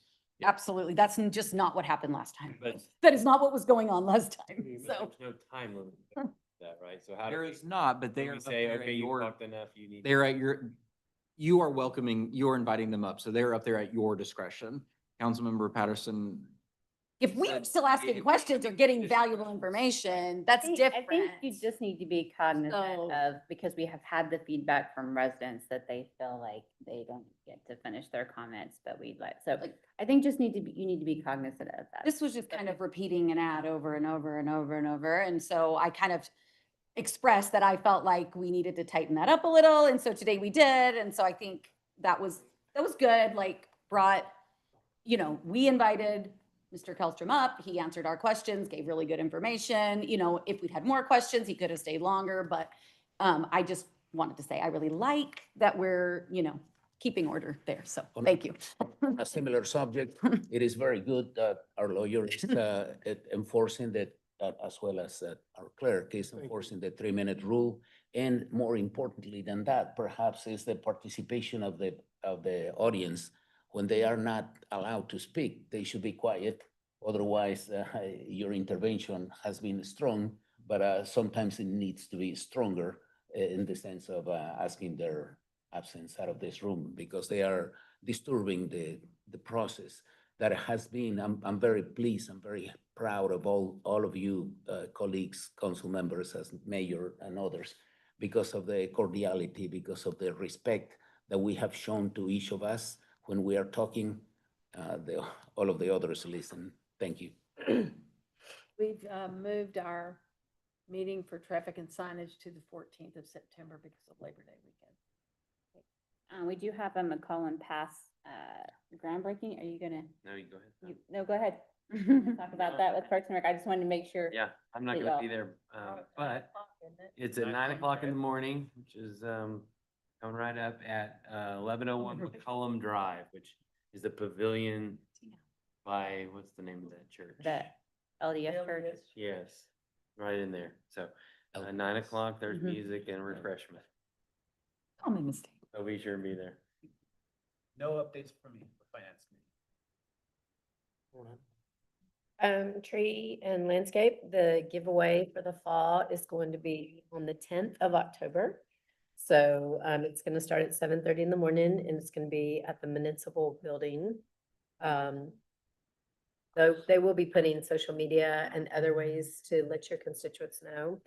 And also, I just wanted to publicly, they're not here, but say thank you for the Morningstar Old Schoolhouse and the property. I think that's huge value to our city. I like how Parks and Rec are thinking to use it. And I just appreciate that we're gonna have some green space there and some history. So they're not here and present, but I appreciate the donor as well as Parks and Rec taking it on, because with everything, it will come with some maintenance and things, but I love it, so. Just like the old schoolhouse. Okay, we got around. You're done. Good job. Right.